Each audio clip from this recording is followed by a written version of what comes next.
I remember I wanted to buy some property somewhere a while ago, long time ago. And they wrote up my income and sent it to the guy who was arranging the stuff. Then he looked at the income. He's outside the country. He said, is this from this architecture? Because architecture, you are not to be in that kind of income bracket that I am in. Do you get what I'm trying to say? But because I decided to do what God told me to do, and I understand that I'm an ambassador to the architectural industry, and any ambassador that is sent must be taken care of by the home country. The American ambassador right now in Abuja does not know if there is light or water or fuel or anything. He does not pay his own rent.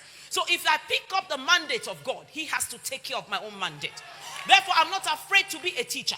I'm not afraid to be a hairdresser. I'm not afraid to be whatever God says I should be. Because I know that God put man in the Garden of Eden because he's trying to tell me with everything round Adam and the fact that food, water, everything was plenteous, that I was created already with my Garden of Eden settled. I am not meant to bear the weight of my own provision. Did you get that? Man is not meant to bear the weight of his own provision. That's why it says sparrows are eating.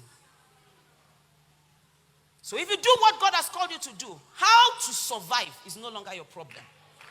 Not just survive, how to glow, how to be great. I like the fact that Mrs. Adenowo is here because there's nothing hidden. If there's one private thing I'm doing, she's the one who should know. There's nothing. There's no man somewhere that people like us are looking up to help us. There's no one beside God. He's able. If he says go into education, you go into it. Why? Because right now in Canada, some people are teaching your children that it's all right to have two mommies. Yep. Textbooks and the curriculum have been changed. It's all right to have two daddies. It's so bad in England right now that if a child comes to school and is too quiet at 3, 4, age 3 or 4, they begin to ask little Bobby, could it be that you're not happy being a boy? Bobby has not said that's his problem. Bobby is just hungry. Bobby didn't engage. He didn't finish eating his Weetabix. And he's sad. But before he can speak, somebody is saying, Bobby, is it that you're not happy being a boy? Then you enter into the departmental stores. There's no longer male or female section. It's just, mixed together. Because we want the children to be able to decide what sex they want to be. Not the one you assigned them at birth. I find that very funny because all we did was look and it was assigned by God. I don't understand the problem was assigned female at birth. Nobody assigned anything. Nature assigned it. Okay, family. We don't even need to go there. That's what we've just talked about. Family is being attacked every day. And the divorce rates amongst the Christians is higher than non-Christians. But it is wrong for us to have the highest divorce rates. We're supposed to teach the senators wisdom. That's what the Bible says. Teach the senators wisdom. Teach people what to do. Business. Hello. Business and government are the same thing. It got to a point in America. And there was going to come, one fiery guy was running for president who was going to break the monopolies and the cartels. What are the daddies eating? When you will stop them from thriving and becoming the richest men, no problem. They took one Kurum Jejeman, dusted him well. Put money behind him. I'm not mentioning your uncle in politics in Nigeria. Because I know as I'm saying it now, you are remembering one of your uncles that maybe somebody dusted. Dusted him well and made him a presidential candidate and packaged him, financed everything and said, just don't touch the monopolies.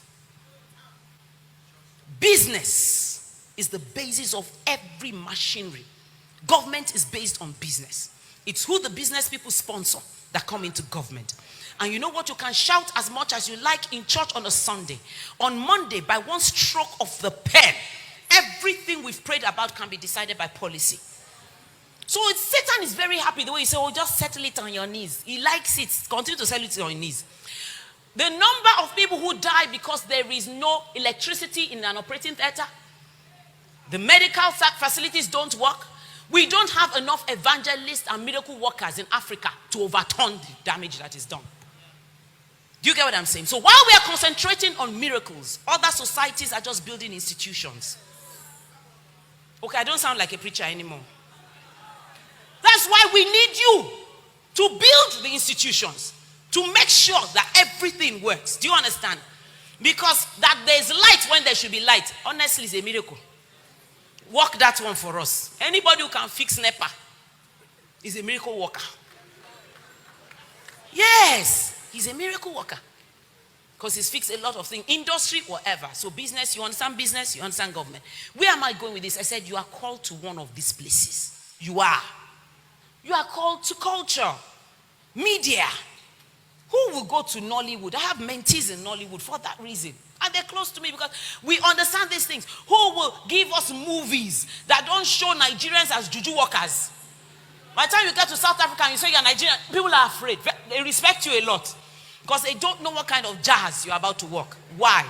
Because Nollywood has told them that that is all we are. We're either witches or we are cultists. Does that represent you? But what are you doing about it? When your daughter says she wants to be an actress, don't you say God forbid? Yeah, others are doing it and they're doing it wrongly. Turn to your neighbor, take your place. Come on, say